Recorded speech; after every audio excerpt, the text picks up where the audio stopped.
It's hidden from normal internet browsers, but the so-called dark web turns out to be simple enough to access, as easy as downloading and installing a free web browser called Tor. It connects you to the internet anonymously, and then with the help of a few site lists, you can access a wide variety of goods and services, among them a host of illegal offerings, drugs, weapons, stolen credit cards and counterfeit money.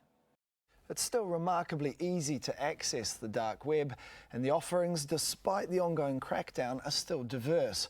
The trouble is, in a completely anonymous environment like this, you don't know who you're dealing with. They could be genuine sellers of illicit goods, just scammers, or law enforcement agencies seeing who they can catch.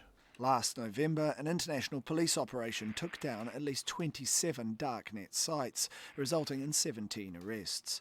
Europol said it demonstrated that the activities of criminals online were no longer invisible nor untouchable. Law enforcement tries to reduce the confidence in these markets by arresting folks like the alleged operator of Sil Road, any of the iterations of it, or by taking down a particular tool that has a big market share. But essentially these markets just bounce back. There's high confidence and low risk. The FBI says Sil Road turned over $1.2 billion in just over 2.5 years. Numerous new sites have appeared since it was taken down, many of them now believed to be run outside the US. And these days, the successor markets are presumably run out of Eastern Europe.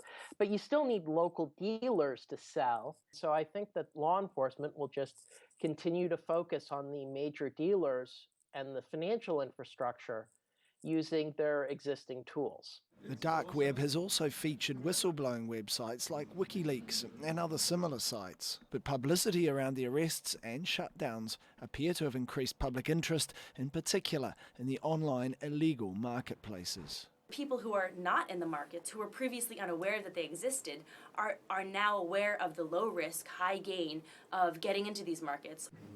One report this week suggests a new version of Sil Road is now running on a network called I2P, an even deeper, darker part of the network. It's reported to be a lot harder to access, a new challenge law enforcement agencies are, no doubt, already tackling. Tarek Bazley, Al Jazeera, Doha.